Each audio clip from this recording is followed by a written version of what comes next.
ಎಲ್ಲರಿಗೂ ನಮಸ್ಕಾರ. ನನ್ನ ಚಾನಲ್ಗೆ ಸ್ವಾಗತ. ಪೂರಕ ಪಾಠಗಳು. ಬಸವಣ್ಣನವರ ಜೀವನ ದರ್ಶನ, ಡಾಕ್ಟರ್ ಎಲ್ ಬಸವರಾಜು. ಇನ್ನೊಂದು ಗದ್ಯ ಭಾಗ. ಬನ್ನಿ ವಿಡಿಯೋ ಶುರು ಮಾಡೋಣ. ಇವರೇ ಕವಿಯ ಹೆಸರು ನೋಡ್ಕೊಳ್ಳಿ, ಡಾಕ್ಟರ್ ಎಲ್ ಬಸವರಾಜು ಅಂತ. ಅಭ್ಯಾಸದ್ರಲ್ಲಿ ಬರೀ ನೋಡಿ ಈ ವಿಭಾಗ ಅಷ್ಟೇ ಕೊಟ್ಟಿರೋದು. ಕೆಳಗೆ ಕೊಟ್ಟಿರುವ ಪ್ರಶ್ನೆಗಳಿಗೆ ಒಂದು ವಾಕ್ಯದಲ್ಲಿ ಉತ್ತರಿಸಿರಿ ಅಂತ ಕೊಟ್ಟಿದ್ದಾರೆ. ಬನ್ನಿ ಹಾಗಿದ್ರೆ ಕವಿ ಪರಿಚಯ ನೋಡೋಣ ಬನ್ನಿ. ಕೃತಿಕಾರರ ಪರಿಚಯ. ಕವಿಯ ಹೆಸರು ಡಾಕ್ಟರ್ ಎಲ್ ಬಸವರಾಜು. ಜನನ 1919. ಜನ್ಮಸ್ಥಳ ಕೋಲಾರ ಜಿಲ್ಲೆಯ ಎಡಗೂರು ಗ್ರಾಮ. ಇವರ ವೃತ್ತಿ ಬಂದರು ಪ್ರಾಧ್ಯಾಪಕ.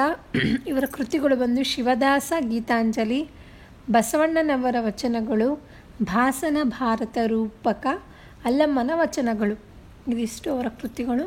ಪುರಸ್ಕಾರಗಳು: ಪಂಪ ಪ್ರಶಸ್ತಿ, ಕೇಂದ್ರ ಸಾಹಿತ್ಯ ಅಕಾಡೆಮಿ ಪ್ರಶಸ್ತಿ, ರಾಜ್ಯೋತ್ಸವ ಇತ್ಯಾದಿ. ಆಯ್ಕೆ ಬಂದು ಬಸವಣ್ಣನವರ ವಚನಗಳು ಕೃತಿಯ ಪೀಠಿಕೆಯಿಂದ ಆಯ್ದುಕೊಳ್ಳಲಾಗಿದೆ. ಇದಿಷ್ಟು ಅಭ್ಯಾಸ.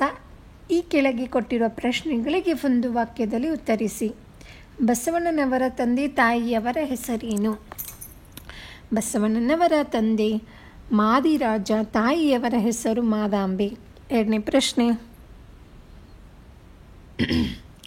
ಬಸವಣ್ಣನವರು ಬಾಗೇವಾಡಿಯನ್ನು ಬಿಟ್ಟು ಎಲ್ಲಿಗೆ ಹೋದರು?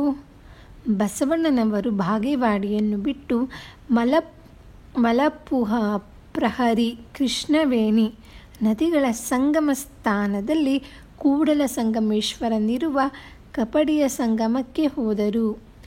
ಈಶಾನ ಗುರುಗಳು ಬಸವಣ್ಣನವರಿಗೆ ಏನು ಹೇಳಿದರು?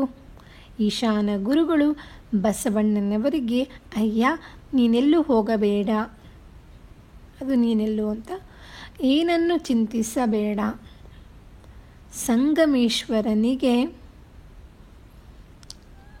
ಹೊಸ ಹೂಗಳನ್ನು, ತಿಳಿಯಗವಾಣಿಯನ್ನು ತಂದು ನಿತ್ಯವೂ ಪೂಜೆ ಮಾಡಿ ಪ್ರಸಾದ ಕಾಯಕನಾಗಿ ಸುಖವಾಗಿರು ಎಂದು ಹೇಳಿದರು.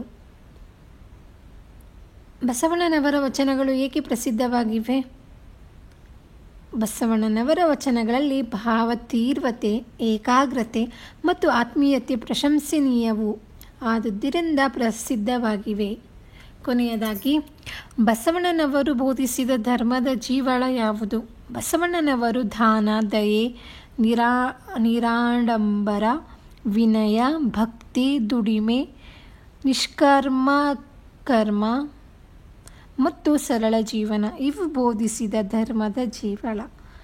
ಇದಿಷ್ಟು ಒಂದು ವಾಕ್ಯದಲ್ಲಿ ಉತ್ತರಿಸಿರಿ. ಇಲ್ಲಿಗೆ ಅಭ್ಯಾಸನೂ ಆಯಿತು, ಒಂದು ವಾಕ್ಯದಲ್ಲಿ ಉತ್ತರಿಸಿ 5 ಪ್ರಶ್ನೆಗೂ ಆಗಿದ್ದಿದೆ, ಕವಿ ಪರಿಚಯನೂ ಆಗಿದ್ದಿದೆ. ಇಲ್ಲಿಗೆ ಬಸವಣ್ಣನವರ ಜೀವನ ದರ್ಶನ ಮುಗಿದಿದೆ. ನಿಮಗೆ ನನ್ನ ವಿಡಿಯೋ ಇಷ್ಟ ಆದಲ್ಲಿ ಪ್ಲೀಸ್ ಲೈಕ್ ಮಾಡಿ, ಶೇರ್ ಮಾಡಿ, ಚಾನಲ್ನ ಸಬ್ಸ್ಕ್ರೈಬ್ ಮಾಡ್ಕೊಳ್ಳಿ. ಮತ್ತು ಮುಂದಿನ ವಿಡಿಯೋ